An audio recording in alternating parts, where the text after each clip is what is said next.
Manolo, a young man who is torn between fulfilling the expectations of his family and following his heart, embarks on an adventure that spans three fantastic worlds where he must face his greatest fears.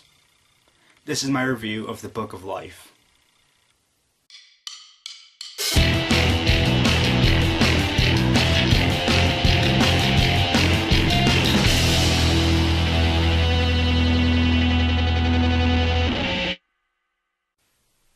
The only real reason I went to see The Book of Life last month with my dad was because, judging by the trailer, it looked like The Book of Life was going to be a fun anime movie.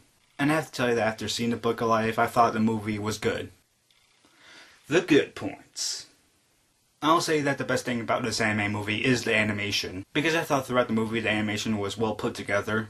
And the animation is sometimes different at points because there's the present day setting where a group of kids are going to this museum and they're being told this story by one of the museum people. That part of the movie was regular CGI animation, but as the majority of the movie took place within the story, I thought that was where the animation had its best moments, because during these moments the characters and the settings were well thought out in my opinion. And they had that Mexican culture feel, or that style to them as well. Another thing I liked about the animation of the characters was that they looked like dolls.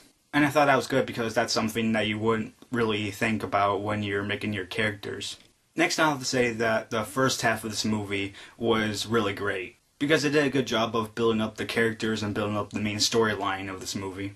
But then it sort of took a 180 in a way, but I'll talk about that later. Anyways, I think the reason that the first half of this movie was done well was because of the pacing that it had. And not only that, but it had a good sense of drama and comedy bits mixed together well. And I think another reason the first half of this movie was good was because of the writing that it had, which again has to do with the main storyline and the characters that were being developed in the movie. The only other good thing I have to say about this movie is with the voice acting. The only members of the voice cast that I can remember off the top of my head are Zoe Saldana and Channing Tatum. But those two and the rest of the voice cast did a good job of voicing their characters in the movie. Even in the second half, even though I thought the second half was a bit of a downfall for this movie. The bad points. Like I said a few seconds ago, I think the reason for the movie's downfall was with the second half of the movie.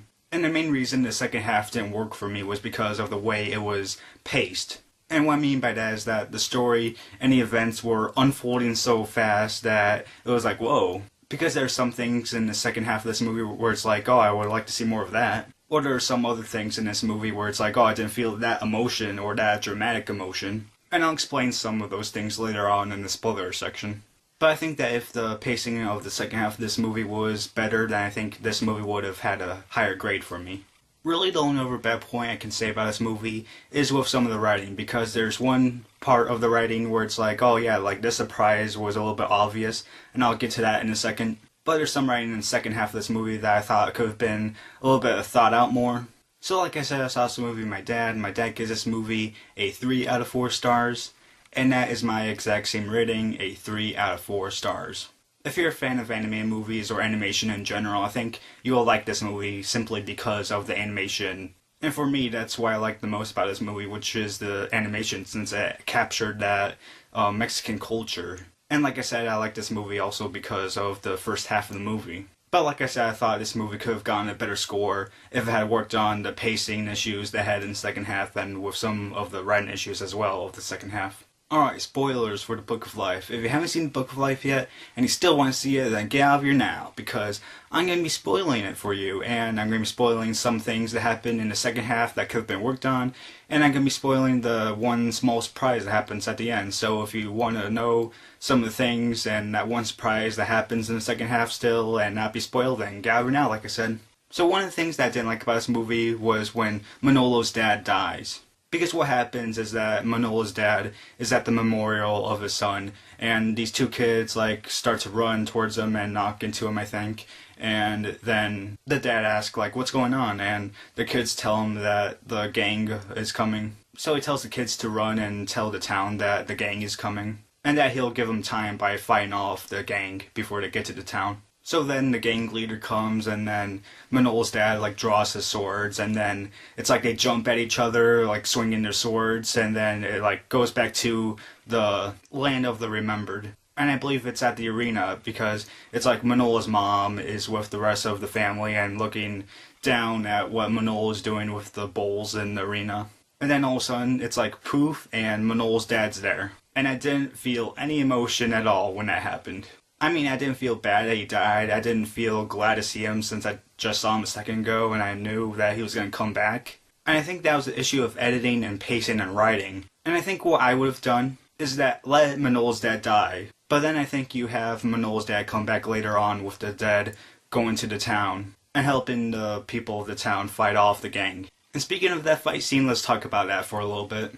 I sort of didn't like the fight scene, and not because of what was happening in it, because I thought some of the animation and action mixed together were done well in that scene. But the reason I didn't like that fight scene was because it was just paced too fast, and it was trying to add drama and really funny action to it, and sometimes I felt it, but most of the time I didn't really feel it. And I think I would have felt it more if it was written better, if it was paced better, and edited better. And the final spoiler I want to talk about is with the little small surprise at the ending. And the small surprise is that the tour guide was the good spirit all along. And I was like, yeah, that was a little bit obvious. And then a few seconds later we found out that the security guard was the bad spirit. And I was like, yeah, that was a little bit obvious as well. But I think no matter what way you would have cut it, I think someone would have known that, yeah, like it was the good and bad spirit anyways. And I think the reason I knew that it was the good and bad spirit was because I think the same voice actors that did the good and bad spirit did the tour guide and the security guard as well. So I think that if you had gotten different voice actors to do the tour guide and security guard, I think I would have been fine and be a little bit more surprised, like, oh, it was the good and bad spirit all along. Anyways, that's my review of the Book of Life. Hope you guys liked it. And other than that, guys, that's it.